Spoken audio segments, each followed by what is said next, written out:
Hey guys, Constance here from Cosmopolitan Cornbread. So I have something really special for you guys today. You notice I'm in my truck. I am heading over to a town called Danville, Alabama, where I am going to visit a farm. And I'm really excited about this, you guys. It is DSR Farms.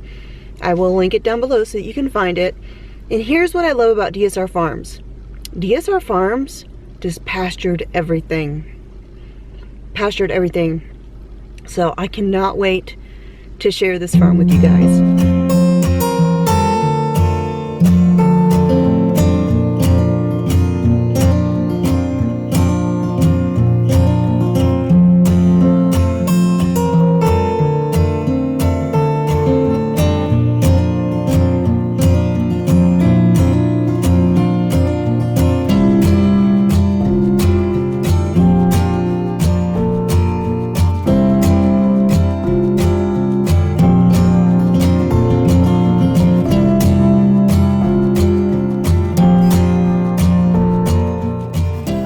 Guys, so I'm here at DSR Farm. I'm really excited about this because this is a local farmer.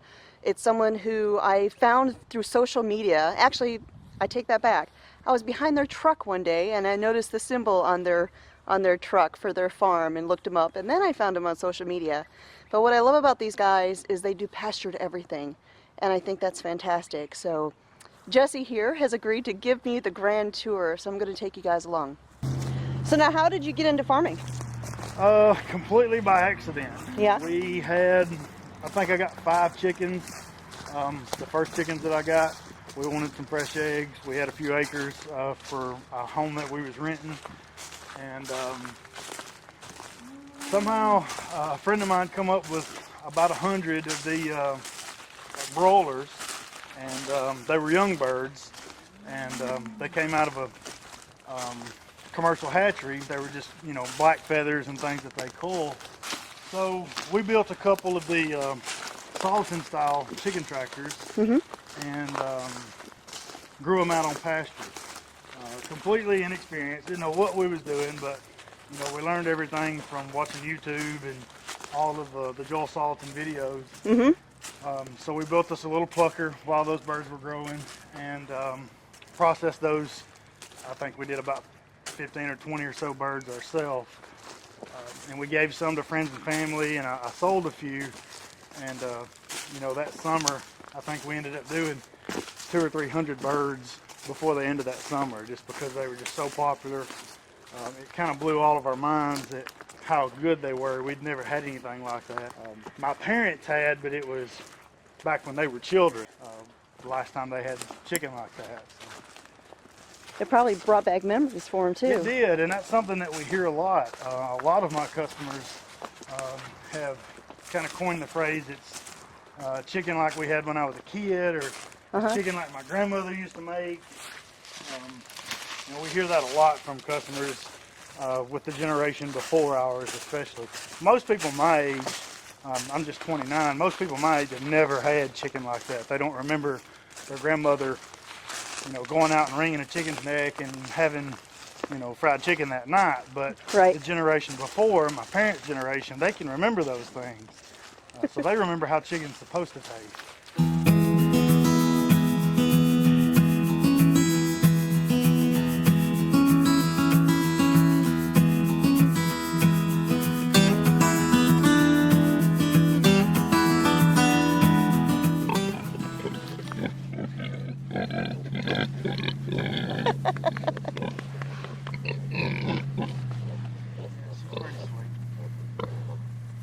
Those piglets are just now 3 weeks old.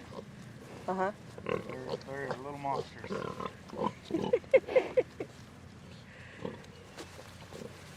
Really curious. They'll come to you. So I saw on Instagram you have a little shop next door to your house.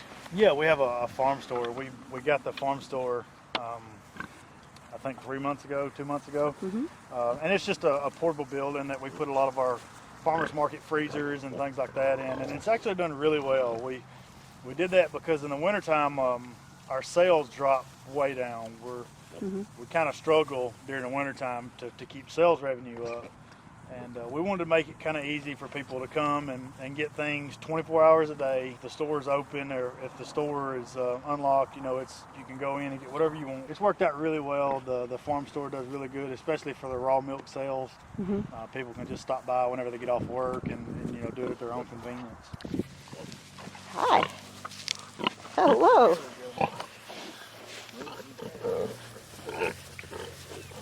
Hi, Mama.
My wife said she never dreamed she would be doing. Yeah.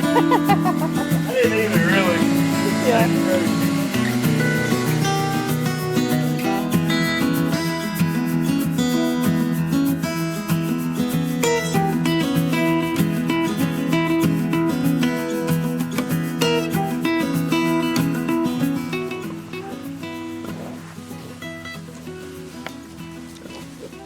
Hello.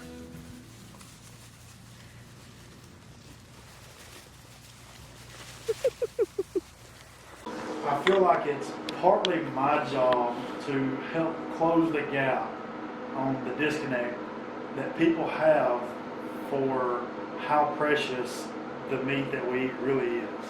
You know, it's mind-blowing to me sometimes how grown adults really don't know where a pork chop comes from on a pig.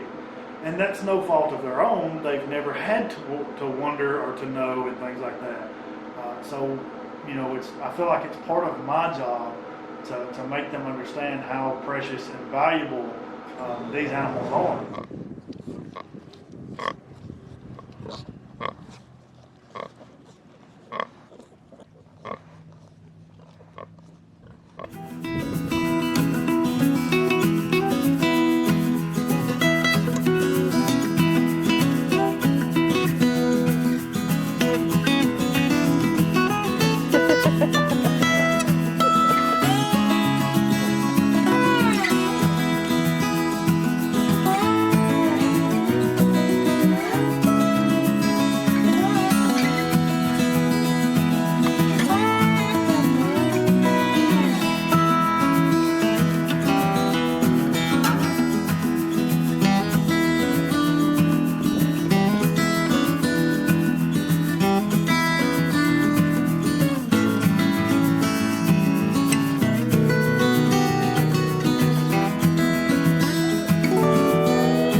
Know we was gonna put you to work when you got out here, did you?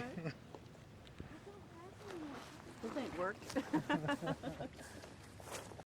So that was DSR Farms with Jesse and Jessica Murphy there in Danville, Alabama. I hope you really enjoyed going along with me to their farm. I know I enjoyed going there and getting to know them and sharing that with you guys. It was such a joy just going through and editing the photos and the video. I enjoyed doing that just as much as I did going there.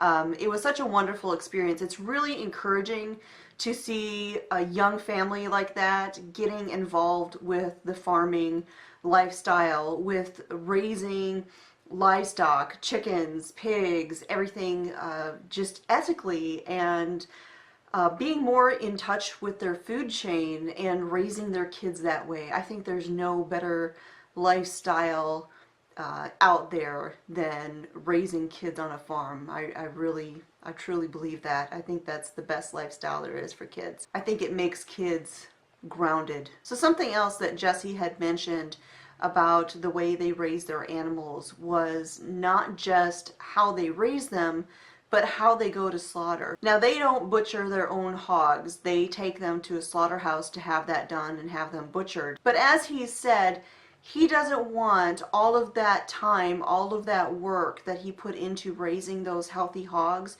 to be ruined in an instant by those hogs going to a slaughterhouse, a butcher that doesn't do things as well as he feels they should be done. He said these animals shouldn't have just one bad day in their life. They should have only one bad moment.